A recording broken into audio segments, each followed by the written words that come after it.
Deuteronomy 29. I read from the Institute for Scripture Research, the ISR, because it takes a direct translation from Hebrew to English, Greek to English, and Aramaic to English. The letter J is about 600 years old, while Yehoshua died on a stake for the sins of all of humanity more than 2,000 years ago. Yah is the Elohim of the heavens and the earth, the first and the last and the only. Yah is so jealous that he doesn't even want the names of idols or mighty ones to come to our lips. Deuteronomy 29. These are the words of the covenant which Yah commanded Moshe to make with the children of Israel in the land of Moab, besides the covenant which he made with them in Horeb. And Moshe called all Israel and said to them, You yourselves saw all that Yah did before your eyes in the land of Mitzrayim to Pharaoh and to all his servants and to all his land.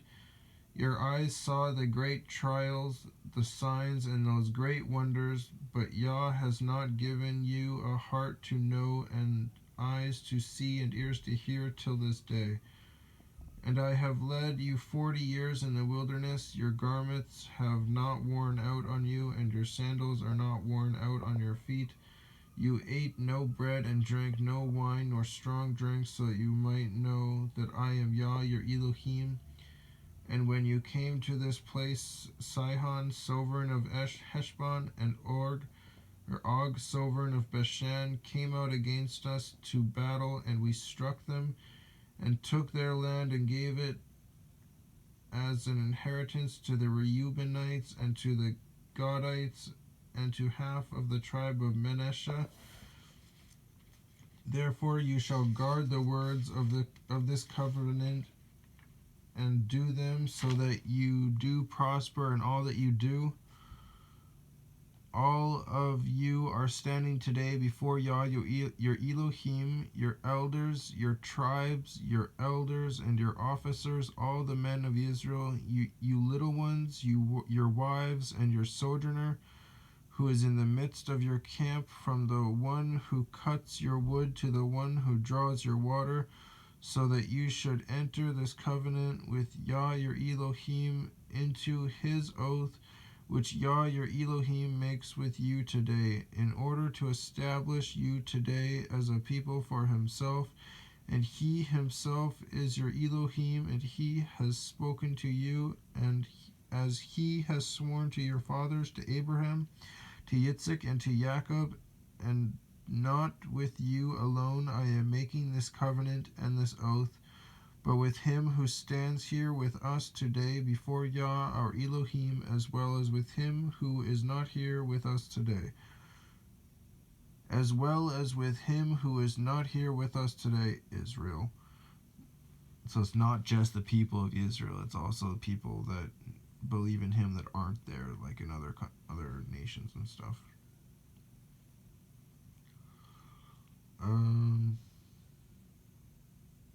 Where was I? For you know how we dwelt in the land of Mitzrayim, and how we passed through the nations which you passed through, and you saw their abominations and their idols, wood and stone, silver and gold, which were with them, lest there should be among you a man or woman or clan or tribe whose heart turns away today from Yah our Elohim to go and serve the mighty ones of those nations, lest there should be among you a root bearing bitterness or woodworm.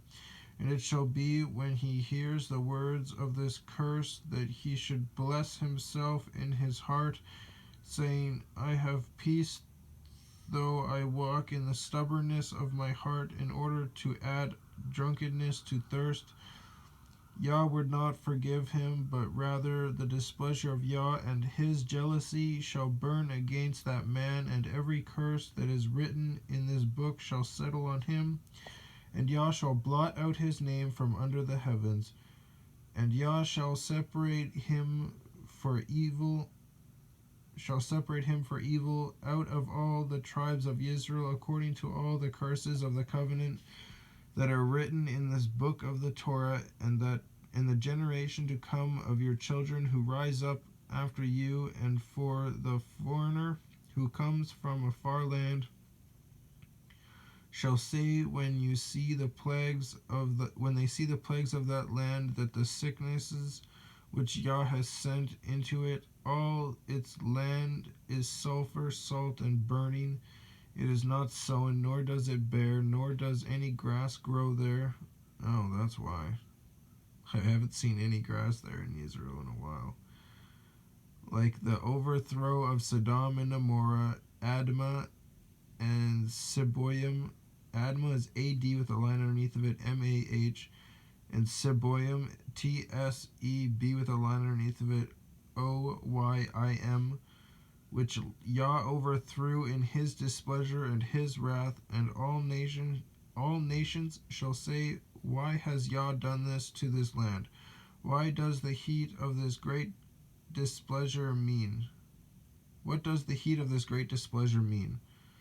It means that you're worshiping other idols and he told you not to, and he's kind of getting frustrated. And it shall be said, because they have forsaken the covenant of Yah Elohim of their fathers, which he made with them when he brought them out of the land of Mitzrayim, and they went and served other mighty ones, and bowed themselves to them, mighty ones that they did not know, and that he had not given to them. Therefore the displeasure of Yah burned against this land, to bring on it every curse that is written in this book. And Yah uprooted them from their land in displeasure and in wrath and in great rage, and cast them into another land as it is today.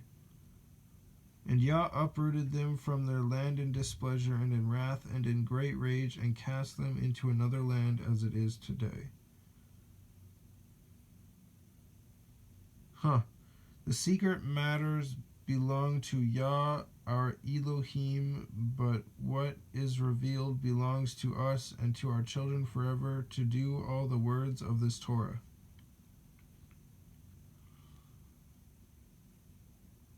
Yah uprooted them from their land in displeasure and in wrath and in great rage, and cast them into another land as it is today. Whenever it says as it is today and you're reading it, you can look it up and it'll be like that. Because the Bible's not wrong. It's just when people took idol names and put them in the place of Yehoshua and Yahweh and made it their own religion, like Christianity and Islam and Catholic. One of the three biggest that popped out, and then all the ones that popped out with it afterwards. Yeah.